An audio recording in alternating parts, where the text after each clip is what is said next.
electrolitos, con este tema vamos a tener todo el avance referente al primer parcial.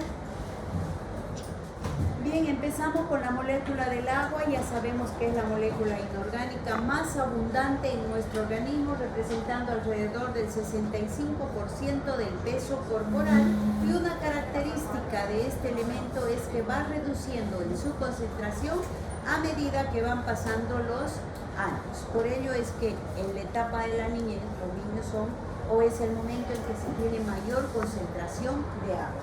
Su punto de fusión 0 grados y su ebullición 100 grados centígrados. Químicamente está formada por la presencia de dos elementos que son el hidrógeno y el oxígeno. Tiene dos moléculas o dos átomos de hidrógeno y una de oxígeno, los cuales se encuentran fuertemente unidos por la presencia de enlaces de tipo covalente. No, ahí dice que el hombre es el 65% del peso corporal. Sí.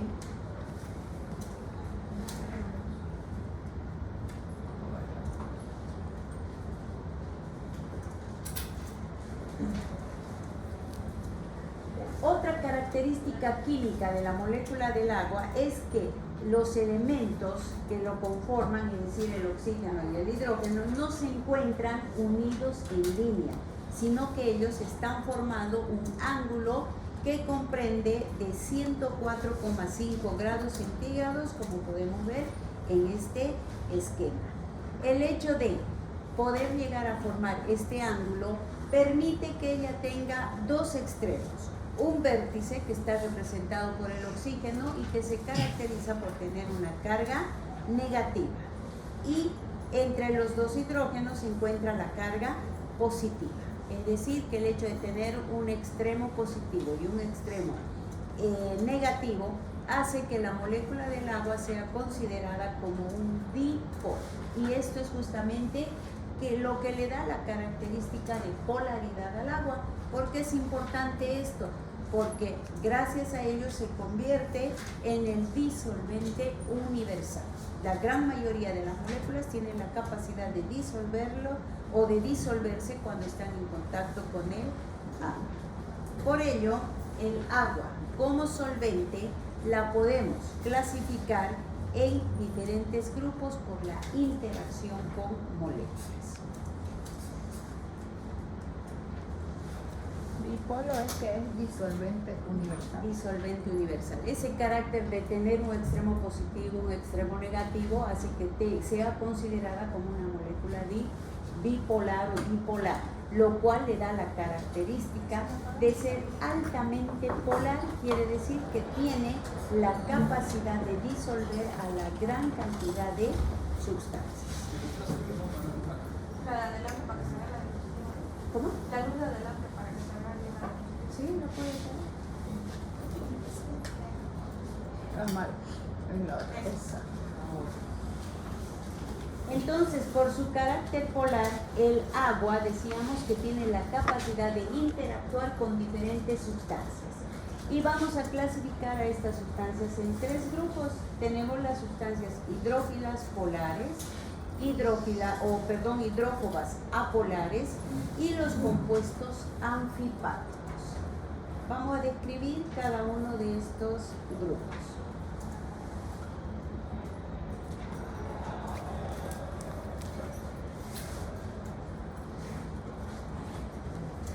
Las sustancias hidrófilos polares incluye aquellos compuestos denominados iónicos y los compuestos no iónicos. Es decir, que todas estas sustancias tienen la capacidad de disolverse en presencia del agua. Cuando hablamos de los compuestos iónicos nos referimos a las partículas o iones o electrolitos que nosotros ya lo conocimos en los bioelementos y que se caracterizan por tener carga eléctrica. ¿A quién nos referimos? A los electrolitos como el sodio, el cloro, el potasio, el magnesio, el calcio, que pueden denominarse como iones cuando tienen carga eléctrica positiva, o iones, diremos como iones en forma general, sin tomar en cuenta la carga eléctrica que ellos tienen.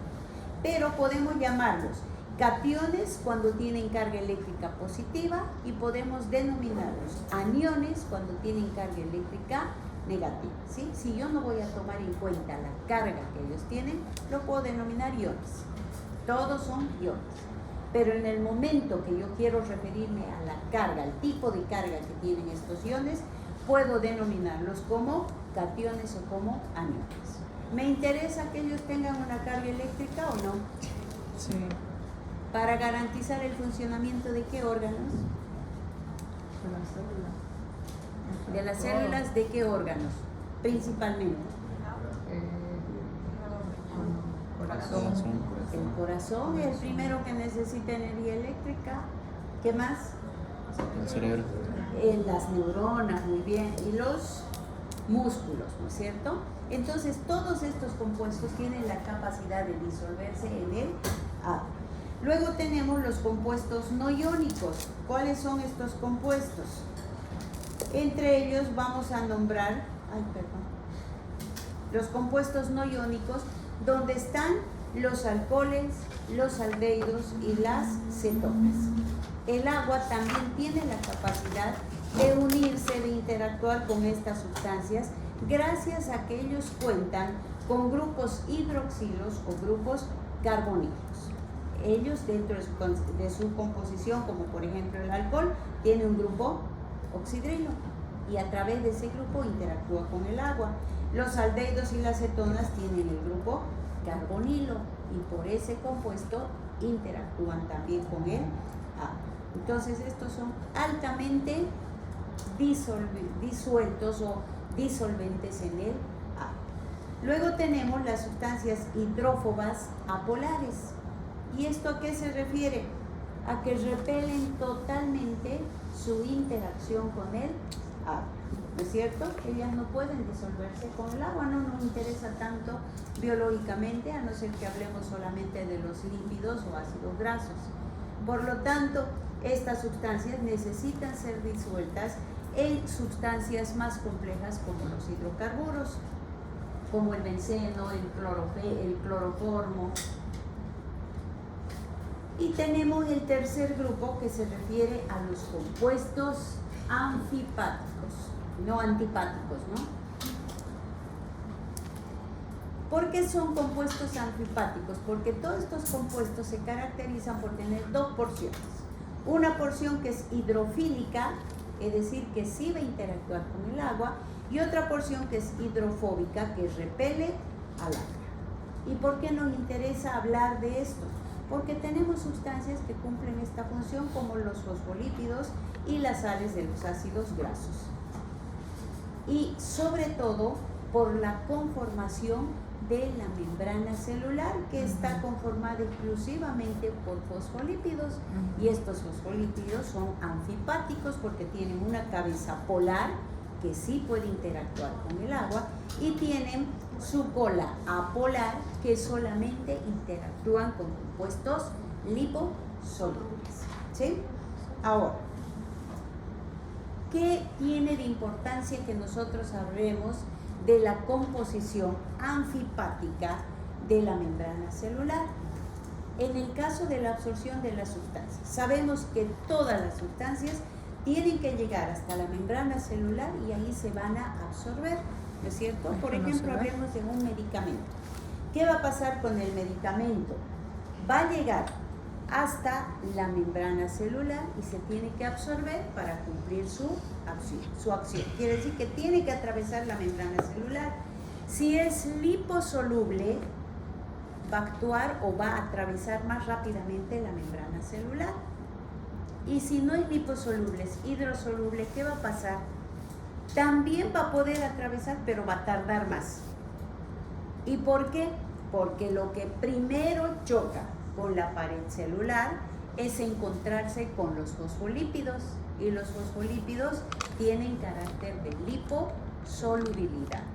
Y por eso es que nosotros, por ejemplo, cuando vemos o hablamos sobre la administración de un medicamento, hay medicamentos que actúan más rápido. ¿Por qué? Porque son liposolubles. Y al entrar en contacto con la pared liposoluble, porque está formada por los fosfolípidos, se desintegra rápidamente y atraviesa. ¿Y qué pasa con los hidrosolubles? También van a atravesar, pero van a tardar más, porque ahora tienen que esperar llegar hasta la cola del fosfolípido que interactúa con el agua. ¿Sí? Eso es la importancia biológica de hablar de los compuestos anfipáticos. Ya habíamos dicho que en nuestro organismo la mayor molécula inorgánica es el agua. Entonces el agua también va a actuar como un electrolito. ¿Quiénes son los electrolitos entonces? Son denominadas así aquellas sustancias que cuando se disocian en una solución acuosa, es decir, ¿qué es disociar? Separar, es separarse en sus partes más pequeñas. Y el agua entonces también puede disociarse, no en gran cantidad, pero sí puede disociarse. Y lo hace en partículas que pueden tener carga eléctrica o simplemente hablamos de los iones. Y estos iones, ya les había dicho la importancia de ellos en nuestro organismo, es que se caracterizan por tener carga eléctrica. Entonces estos electrolitos pueden ser fuertes o pueden ser débiles. ¿De qué va a depender que un electrolito sea fuerte o sea débil? Va a depender de su constante de disociación o pK, que es la capacidad que tiene de separarse en sus partes más pequeñas. Si hablamos del agua como un electrolito, vamos a decir que el agua es un electrolito débil. ¿Por qué débil? Porque cuando él se disocia, solamente vamos a obtener dos elementos, que son los por los cuales está formado, que es el hidrógeno y es el oxígeno. Entonces, mientras en más partes se separa una sustancia, entonces vamos a hablar que es un electrolito más fuerte. O sea, mientras más compuestos tenga, en realidad. Claro, mientras más compuestos tenga, pues se va a separar en más partes, ¿no es cierto? Como una proteína, por ejemplo, va a originar electrolitos fuertes. ¿Por qué? Porque vamos a encontrar muchos elementos como carbono, hidrógeno, oxígeno, nitrógeno, azufre, potasio, entonces fósforo, entonces diferentes elementos. En el caso del agua no podemos encontrar más porque esa es su total composición. Por eso se dice que es un electrolito débil. Pero además al agua se lo considera como una sustancia anfótera o anfolito. ¿A qué se refiere esto? Que el agua tiene la capacidad de actuar como un ácido o como base. Y esto es muy importante porque ya habíamos hablado de pH con ustedes, ¿no es cierto? Y hemos dicho que todos los fluidos tienen un valor de pH, ¿no es cierto? Que se mantiene como ácido o como base o alcalino, si quieren. Entonces existe la posibilidad de que se presente una variación de un fluido y ahí interviene el agua. ¿Por qué se dice que el agua es una solución anfótera o anfolito? Porque ella, cuando se encuentra en un medio ácido que está más ácido de lo normal, ella tiene la capacidad de tamponarlo o estabilizar su valor de pH. Y cuando se encuentra en un medio básico o alcalino más de lo normal, ella también tiene la capacidad de tamponar. Es por eso que decimos que puede actuar como un ácido o como una base.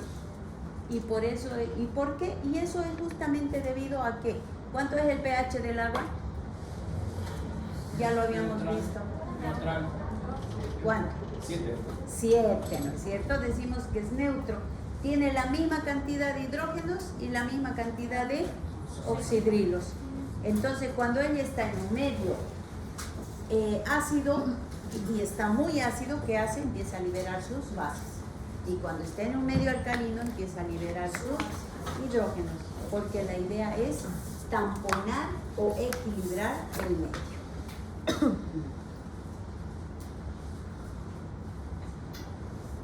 Entonces, cuando la cantidad de hidrógenos presentes en una solución es igual a la cantidad de las bases, decimos que estamos ante una solución neutra como el agua.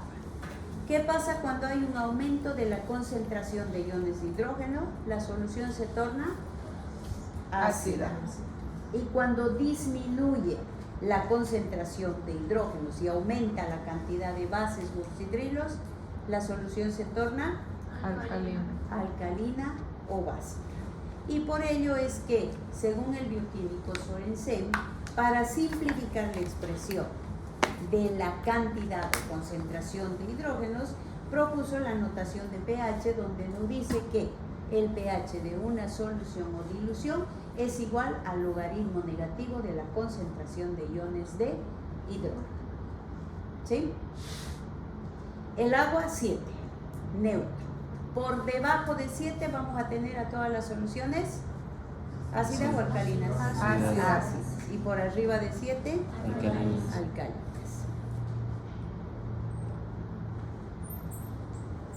Y hablamos entonces de las propiedades físicas y químicas del agua. La principal propiedad física del agua es su acción o capacidad disolvente.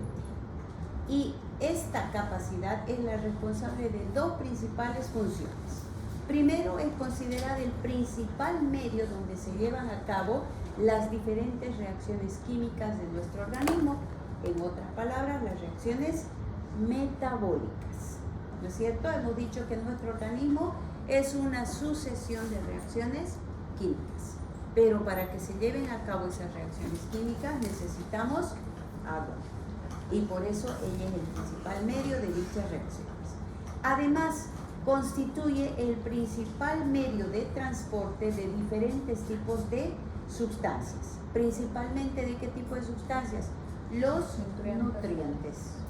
Durante el catabolismo en nuestro estómago se producen los diferentes nutrientes, los diferentes elementos, que son transportados hasta las células, ¿por quién? Por el agua. Y una vez que el agua deja todos estos nutrientes, recoge otras sustancias que son los desechos.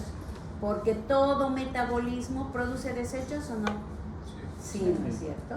Entonces, esos desechos también son arrastrados por el agua. O sea que cumple un trabajo de transporte de ida y de vuelta.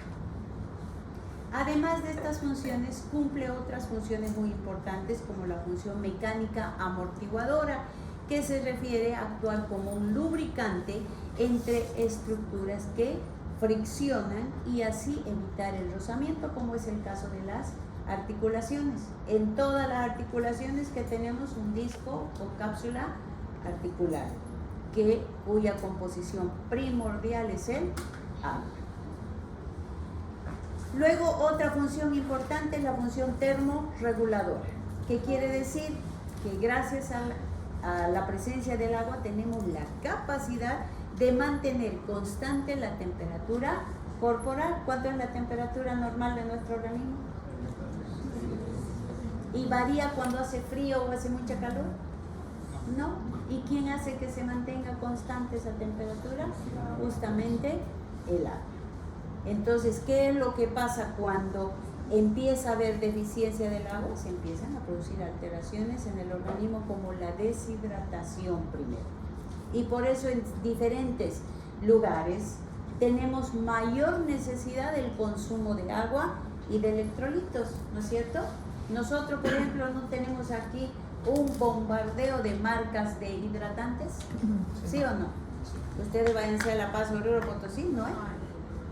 No existen. ¿Por qué? Porque no los necesitan, ¿no es cierto?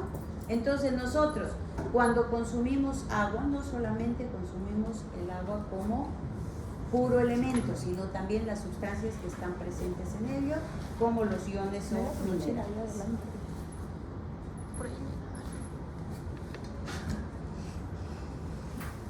Bien, como habíamos dicho que en nuestro organismo tenemos diferentes tipos de fluidos y todos ellos, el principal disolvente viene a ser el agua. Tenemos infinidad de fluidos, ¿no es cierto? Ya habíamos visto nosotros que incluso hasta su pH es diferente y que es necesario mantener porque ahí se llevan a cabo las reacciones químicas. Entonces, todos estos fluidos se caracterizan por tener dos fases. Una fase dispersante, que viene a ser el agua, y una fase dispersa o soluto, que son partículas de pequeño tamaño.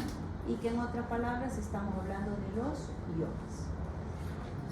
Tanto la fase dispersante como la fase dispersa o soluto están contenidas en el medio intracelular y en el medio extracelular.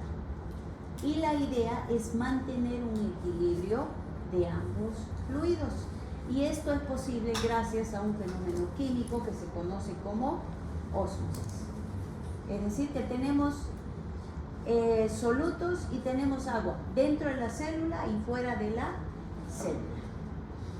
Y esa concentración de agua y soluto tiene que ser igual dentro de la célula y fuera de la célula. No puede haber más agua y menos soluto, ni más soluto y menos agua. Tiene que ser equitativo. Y les decía que eso se mantiene gracias a este fenómeno químico que se conoce como ósmosis. ¿Qué es ósmosis? Es el paso del disolvente a través de la membrana celular desde una zona de mayor concentración hacia otra zona de menor concentración. Es decir, de donde hay más hacia donde hay menos. Miren cómo atraviesa a través de la membrana. A ver. ¿Y hasta cuándo va a pasar? ¿Qué es la ósmosis? Hemos dicho que es el paso del disolvente desde una zona de mayor concentración hacia otra de menor concentración. Más facilito, de donde hay más hacia donde hay menos. ¿Y hasta qué momento va a pasar ese disolvente? Hasta que se igualen. Hasta que se igualen. Hasta que ambas soluciones del medio intracelular y del extracelular sean iguales. Y cuando suceda esto, nosotros vamos a hablar de isotonía. Y esa es la normalidad de nuestro organismo. Eso es lo que busca nuestro organismo para hablar de salud, para hablar de una función equilibrada. Entonces, él, por este fenómeno de ósmosis, trata de equilibrar todos los fluidos de nuestro organismo. Pero resulta que muchas veces por alguna alteración no se cumple esta isotonía y se pueden llegar a presentar ciertas alteraciones. Entonces, lo ideal, medio intracelular y extracelular sea igual, y ahí hablamos de soluciones isotónicas. Pero ahora, ¿qué pasa si el medio extracelular está más diluido? Hay más agua fuera de la célula que dentro de la célula. Entonces hablamos de un medio hipotónico. Si hay mayor cantidad de agua fuera de la célula, decimos que es una solución hipotónica. ¿Y qué pasa cuando se presenta esta situación? Que el agua, como hay en mayor cantidad fuera de la célula y el organismo trata de equilibrar, ¿qué hace entonces? Tiende a entrar al interior de la célula. Y este fenómeno se conoce como turgencia. Turgencia. ¿Y qué es la turgencia? Simplemente es que la célula empieza a inflamarse y que se representa clínicamente en ciertas patologías como la hipertensión. ¿Han visto cuando ustedes tienen una contusión, un golpe y se hinchan? Pero eso es una reacción de defensa de mi organismo. También, ¿qué ha pasado? Ha habido una extravasación, ha salido líquido de las células, pero eso es por una contusión. En cambio, cuando existe una anormalidad del organismo y se produce este fenómeno de hipotonía, vamos a relacionarlo con una afección de hipertensión. No sé si han visto, han escuchado que alguien que tiene hipertensión se cuida que no retenga líquido. ¿Por qué? Porque cuando empieza a haber exceso de líquido en el organismo, se empiezan a inflamar las células. ¿Y cómo se manifiesta en el paciente? Primero yo veo que se hincha, se edematiza los miembros inferiores. ¿Y eso cómo se hace? Eliminando el líquido, sacando el exceso de líquido, pero ya es una alteración en el organismo. Entonces ahí es cuando el médico se preocupa y dice no. ¿Por qué? Porque si las células se inflaman y estallan, porque esa es la turgencia, es la lisis celular, pero porque estallan las células. se puede morir el órgano y finalmente todo el organismo. ¿Sí? Entonces ahí hay justamente este fenómeno de turgencia. Pero ahora, ¿qué pasaría si el medio extracelular ya no tiene tanta agua, sino que tiene más soluto? Entonces se dice que estamos ante una solución hipertónica. Más soluto fuera de la célula. Más soluto fuera de la célula. ¿Qué va a pasar en nuestro organismo? El agua que está dentro de la célula, en su afán de mantener el equilibrio, empieza a salir del interior de la célula. ¿Y qué pasa con la célula? Se deshidrata y también se va a morir porque se produce la plasmólisis. Y esto es justamente lo que ocurre en las patologías, en los niños sobre todo, cuando tienen esta diarrea hipersecretora aguda. ¿Acaso el niño no se muere por la diarrea? ¿Sí? Por Que son las deshidratación. famosas eras por la deshidratación, porque sale de la célula todo el agua. Y entonces, ¿qué es lo que pasa con la célula? Se lisa el plasma, se muere porque no tiene el agua. Y entonces el organismo completo pues también sucumbe. Y aquí tenemos unos esquemas. Fíjense, estas son las células, que son glóbulos rojos. Esta es una solución isotónica, donde, fíjense de bonito los glóbulos rojos, con toda su anatomía, su color, porque tienen la misma concentración de agua y soluto en el medio extra y en el medio intracelular. ¿Qué pasa en un medio hipotónico? Hay mayor cantidad de ¿qué? De soluto fuera de la célula. Y miren qué pasa con el glóbulo rojo. Se empieza a llenar de agua. Se edematiza y puede llegar a estallar. Y fíjense en esta otra solución, este es un medio hipertónico, donde ¿qué es lo que va a pasar? Tiende a salir agua del interior de la célula. Y miren cómo va quedando el glóbulo rojo. Todo desinflado, ¿no es cierto? Y se empieza a morir. Y esta es la famosa deshidratación. Entonces lo ideal que busca nuestro organismo es justamente esta isotónica. ¿Sí? ¿Está claro entonces de los diferentes tipos de soluciones en nuestro organismo?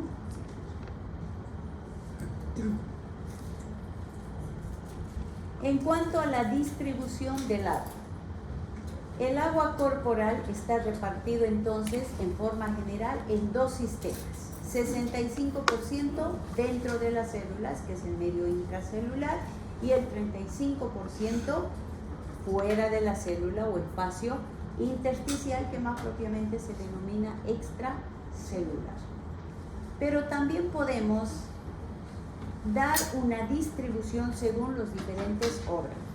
Y así podemos decir que el músculo tiene alrededor del 50% del total de agua presente en nuestro organismo. Y ese es el que más agua retiene. La piel, 20%, la sangre del 10% y otros tejidos alrededor del 20%.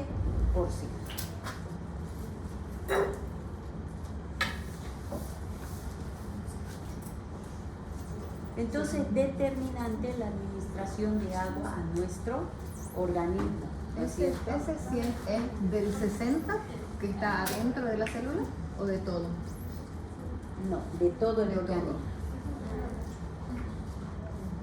Ahora, el hecho de que se distribuya el agua de manera homogénea en nuestro organismo va a depender del balance hídrico. Si el balance entre la ingesta de agua y la pérdida de agua es negativo, se produce o se presenta lo que se conoce como deshidratación. Por lo tanto, ¿qué quiere decir? Que yo no puedo eliminar más agua de lo que consumo. ¿Sí? Lo mismo que consumo tengo que eliminar. ¿Y qué es lo que sucede muchas veces? Tomamos y tomamos agua. ¿No es cierto? Tomamos cantidades de agua porque a alguien se le ha ocurrido decir que tome agua para adelgazar. no vamos a adelgazar, mentira. El agua le da saciedad, pero como tan rápido entra, tan rápido se elimina, ¿no es cierto? Y ahora hay alguien que habló de el uso de diuréticos. Va a adelgazar, ¿cierto? Ahí sí va a adelgazar, porque va a eliminar agua. ¿Y por qué va a adelgazar? Porque las células se deshidratan, pues. Se mueren. Pero además de que se va a deshidratar su célula, su riñón va a colapsar. Entonces mejor gorditas y sanitas que flacas y sin un riñón. ¿Eh? ¿Y qué pasa cuando hay deshidratación? Aumenta el ritmo cardíaco, produce una dificultad de mantener dentro de su valor de referencia la presión arterial. Entonces tampoco podemos permitir que falte agua en nuestro organismo, porque imagínense dónde se van a llevar a cabo las reacciones químicas, ¿no es cierto? Pero gracias a la divina providencia que tenemos un switch que nos dice es momento de meter agua al organismo. Y ese switch es la sed, ¿no es cierto? Nosotros perdemos bastante agua, peor en nuestro medio, como les decía. ¿Por qué? Porque perdemos agua por diferentes vías y más todavía mediante la difusión a través del sudor. Y entonces, ¿qué es lo que va a suceder? Que se activa una hormona en nuestro organismo, la antidiurético vasopresina, que nos dice sed, y nosotros tenemos que tomar líquido para sentirnos bien y garantizar la normalidad de nuestro organismo. ¿Y cuánto de agua ingresa en nuestro organismo? Todo lo que le demos, bueno, pero debemos considerar que cerca del 85% del agua ingerida proviene de los alimentos. Y ese es el agua que más tiempo permanece en nuestro organismo, porque como agua en su forma natural, rápidamente se absorbe, rápidamente se distribuye y rápidamente se elimina. Entonces a veces creemos que solamente el agua que tomamos cuenta, pero hay que tomar en cuenta el agua que está presente en nuestro desayuno, en nuestro almuerzo, en los refrescos, etc. ¿Dónde se absorbe principalmente el agua? Pues en el intestino, a través de las membranas celulares, y luego se va a distribuir a través de nuestros órganos por el torrente circulatorio, siguiendo la concentración de sodio y potasio, tanto en los compartimientos intracelulares y extracelulares, diluyendo obviamente los diferentes constituyentes sólidos de manera proporcional. Y cuando hablamos de la dilución de estos constituyentes, principalmente nos estamos refiriendo a los iones o electrolitos.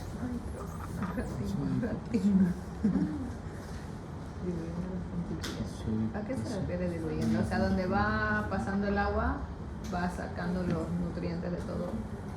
¿Cómo? Cuando dice diluyendo los constituyentes de manera proporcional, ¿a qué se refiere? Porque cuando nosotros consumimos agua, el agua se va a absorber al 100%. Pero cuando se van a degradar los alimentos, no se absorbe todo, se absorbe lo que nos sirve. Como por ejemplo todos los bioelementos que ustedes ya conocen porque han dado su repaso, todos los minerales, todas las vitaminas, y eso tienen que ser transportadas y disueltas en el agua. Esos son todos los sólidos.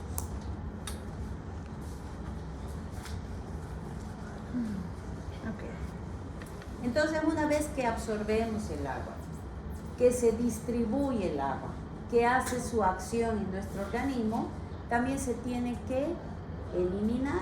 ¿Por qué? Porque hemos dicho que el agua es también el principal medio de transporte para la eliminación de los desechos. ¿Por qué vía se va a eliminar entonces el agua? La principal vía de eliminación es la vía renal, a través de la orina. Y por eso es que el pH de la orina varía tanto, ¿no es cierto? Porque no todos somos iguales, no todos consumimos lo mismo, ni tenemos los mismos hábitos alimenticios. Y es por donde se elimina la mayor cantidad de líquido. Luego, también eliminamos mayor cantidad a través de la vía pulmonar mediante la exhalación. Luego por la piel a través de la difusión mediante el sudor. Y finalmente por el intestino a través de las heces. Y se dice que según el principio básico del equilibrio del líquido, el volumen total de agua que entra en nuestro organismo debe ser igual al volumen de agua que se excreta. Y ese es el balance hídrico. Y lo que les decía, no se puede eliminar más de lo que se consume. Pero cuando nosotros hablamos del agua, no solamente está presente el agua, y nos interesa bastante los constituyentes que vienen contenidos en el agua y que nos referimos a los iones o a las sales minerales. Cuando hablamos de las sales minerales es cuando todos estos iones se unen, ¿no es cierto? Y cuando ellos están sueltos son los iones y pueden unirse y formar sales, que son los que constituyen estructuras sólidas, insolubles y que son los que dan esa naturaleza de rigidez al esqueleto, por ejemplo, al sistema óseo, formando tanto los exoesqueletos como los endoesqueletos. En nuestro caso, los endoesqueletos. Y estos pueden ser la presencia de aniones y la presencia de cationes. Ya les decía, aniones simplemente porque tienen carga eléctrica negativa. ¿Como cuáles?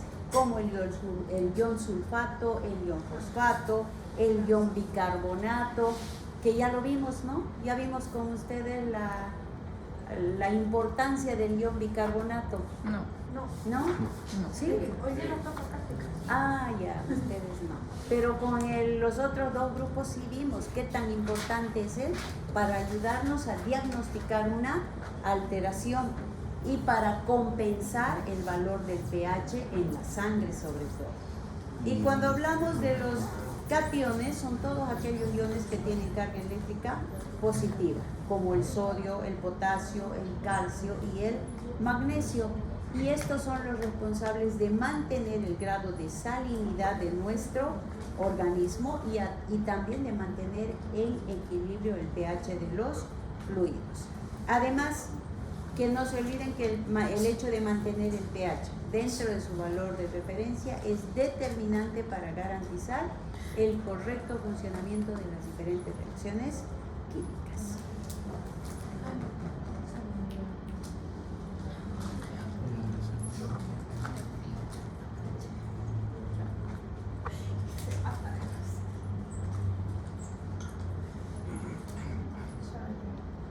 ¿Cuál es el principal electrolito en el líquido intracelular? ¿Y en el extracelular? Sodio y... ¿Y cuáles son los que tienen el principal trabajo de mantener ese balance hídrico y distribución del agua? Calcio. Ya entra el agua a mi organismo. Ahora tiene que distribuirse por los diferentes líquidos, por los diferentes órganos. ¿Quiénes son los responsables? ¿Qué electrolitos son los responsables de distribuir uniformemente el agua?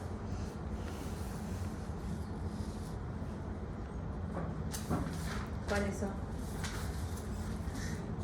Dice el agua se va a distribuir siguiendo el balance. Sodio y potasio. No. Primero no estamos hablando dentro de la célula, fuera de la célula, porque recién va a llegar al interior. ¿Quiénes están pues fuera de la célula? ¿Qué iones? Pero si recién lo he dicho, ¿cuál es el ion extracelular? El sodio. Ahora, ¿el sodio con quién son los que determinan ese balance hídrico? Cloro, el sodio y el cloro, no se olviden, ellos son los que distribuyen el agua según la concentración de ellos y por eso es tan importante que los iones estén dentro de su valor de referencia. Y por eso es que no se tiene que olvidar que el principal electrolito en el líquido intersticial o extracelular es el sodio, representando ¿cuánto? El 95% a nivel extracelular y 5% dentro de la célula. ¿Por qué le he puesto estos valores? Porque alguien me dice, o sea que hay potasio dentro de la célula, por eso es intracelular, y no hay nada fuera de la célula. No puede. Tiene que haber. Lo que ocurre es que decimos que el potasio es el ion intracelular, porque fíjense, está entre el 95 al 98% de la totalidad dentro de la célula. Y fuera hay, sí hay, pero es muy poco, entonces nosotros tenemos que hacer caso a lo que existe en mayor cantidad. ¿Y dónde hay mayor cantidad? Dentro de la célula. Y el potasio lo mismo, hay dentro de la célula, sí, pero hay muy poco. Por eso es que lo llamamos electrolitos intra y extracelulares.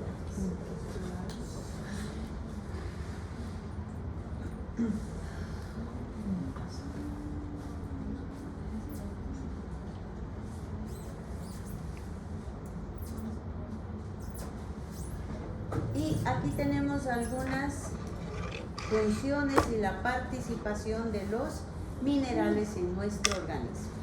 Por ejemplo, el calcio, ¿dónde está presente? En diferentes órganos y cumple diferentes funciones. Presente en huesos y dientes, tejidos duros. Participa en la regulación de la actividad nerviosa y muscular. Por eso es que cuando hay afección cardíaca se hace la determinación del calcio iónico, del calcio sérico, y además interviene como factor en la coagulación. Es determinante su presencia en la coagulación. El fósforo también de tejidos duros, pero además es determinante para la formación de ATP como energía. El sodio, catión principal del medio extracelular, es el responsable de regular la volemia, es decir, el agua, balance ácido-base, determinante su presencia para garantizar la normalidad del pH de los fluidos, interviene en la función nerviosa y muscular y sobre todo en la respuesta o activación de la bomba de sodio ATPasa cuando tenemos la necesidad de activar el transporte activo con gasto de energía para que pasen cierto tipo de sustancias al interior de la célula. Y ahí tenemos el potasio, el cloro, determinante su presencia para la formación del jugo gástrico. El magnesio, además de estar presente en los tejidos duros, es un factor, es un cofactor enzimático, quiere decir que ayuda a controlar la velocidad de las reacciones químicas. Y los microminerales, el yodo, para el funcionamiento de la tiroides y la formación de la T3 y de la T4, que son las hormonas que se producen ahí, que tienen tanto que ver en el metabolismo de nuestro cuerpo. El flúor, huesos y dientes, y es determinante su presencia en cierta etapa de la vida. ¿Cuándo? En la niñez sobre todo, cuando están en el desarrollo de los dientes. Y si no, salen con deficiencias, con alteraciones, porque no hay este elemento. El hierro, presente en la Sangre. hemoglobina, en los glóbulos rojos. Y se acuerdan cuando analizamos esa gasometría del paciente y no podía oxigenar. ¿Por qué? Porque miren, la hemoglobina, si no hay transporte de oxígeno. Entonces, y para ella necesitamos que haya hierro. Si no, ella no funciona. ¿Por qué todo el mundo ahorita toma magnesio? Dicen que como es necesario tomar magnesio. Es que depende, si usted tiene una buena alimentación, no necesita. Pero si solamente come hamburguesas, necesita todo. Claro, Todo el es mundo que anda tomando magnesio ahora y dicen que todos deberían tomar. magnesio y zinc, porque ha visto que son microelementos, pero que cumplen funciones tan importantes, sobre todo el magnesio para el correcto funcionamiento del corazón, para las terminaciones nerviosas, los impulsos nerviosos, y también que actúa como un cofactor junto con las enzimas. Y ahí tienen los valores de referencia de un ionograma. Sodio, potasio, cloro, calcio, magnesio. ¿Qué pasó?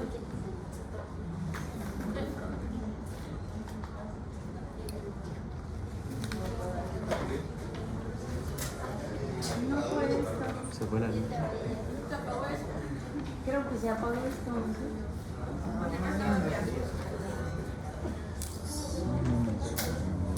¿Y si lo apretas, alguien lo alcanza?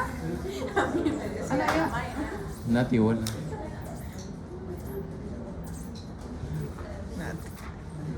Malo. Ahí está. Ya dio. Sí, era. ¿Ionograma? Sí. ¿Qué es un ¿Por qué es ionograma? Porque determinamos las concentraciones de los iones presentes en nuestro organismo. Las concentraciones normales. Sí, todos son valores de referencia. ¿Qué pasaría o cómo yo podría denominar una deficiencia de sodio? Hay muy poco sodio en mi organismo. Yo no puedo decir tiene poco sodio. ¿Qué voy a decir? ¿Qué voy a decir? Ustedes van a pedir un ionograma y le van a decir el paciente tanto de 50 años de edad lo que presenta es una hipocalcemia. ¿Qué es la hipocalcemia? Disminución de las concentraciones de calcio. Y si le dice tiene una hipercalcemia, No, un aumento. aumento de las concentraciones de calcio. ¿Y cómo diré para referirme al exceso y la disminución de sodio? Sodio. No rima. ¿Cómo será? ¿Hipo? Soy. No. Ya el hecho de decir sódico ya es otra cosa. ¿Hipo? Hipercalcio. ¿Del potasio? Bótelo a eso. Hiperpotasemia. Disminución hipopotasemia. Pero también existe otra terminología que se puede decir hipercalemia o hipocalemia. También que hace referencia al potasio. No sé, ¿Qué hiper es y lo por que lo se mismo. tienen que No. acordar? El Calemia. sodio es hiponatremia o hipernatremia. Mucho. Pero hipocalemia era. La del Hipocalemia, hipercalemia y potasio. potasio. Potasio es cuando, ¿ves? Necesito practicar eso. Hace 10 años que Sí, no lo veo. estos son términos que constantemente ustedes lo van a estar nombrando. Si dice hipo es disminución. Hipo, todo lo que es hipo es menos, es poco. Hiper es Todo hiper es más. Por eso yo siempre les digo en medicina, en ciencias de la salud, todas son palabras compuestas. Entonces ustedes tienen que aprender a desglosarlas y ahí está la respuesta. A veces en los exámenes les dicen qué se produce o qué es esto y ahí está la respuesta en la palabra. Una hiperlipidemia, aumento de los lípidos en la sangre. Hipolipidemia, disminución de Creo que la debe existir algún diccionario de palabras así separadas, ¿no? Sí, hay. El manual del médico dice terminología médica. Había aquí al frente, no sé si lo seguirán teniendo. Y eso se dio el trabajo de traer un doctor, me acuerdo que era un doctor que se vino de La Paz a trabajar aquí. Y obviamente pues él lo trajo, parece que lo editó, no sé, y luego les vendía a sus compañeros. Y no falta uno, ¿no? Que se ve que el doctor nos está obligando, nos está vendiendo. Y pobre doctor lo despacharon con su libro bajo el brazo. Pero ¿y qué tiene? Lo más fácil que... Claro, el que Pero tiene, el así, que quiere que lo digamos. compre, el que no quiere no lo compre, O sea, solo quedándole la vida. copia. Obvio. Listo. ¿Ah? 7 inch. 90.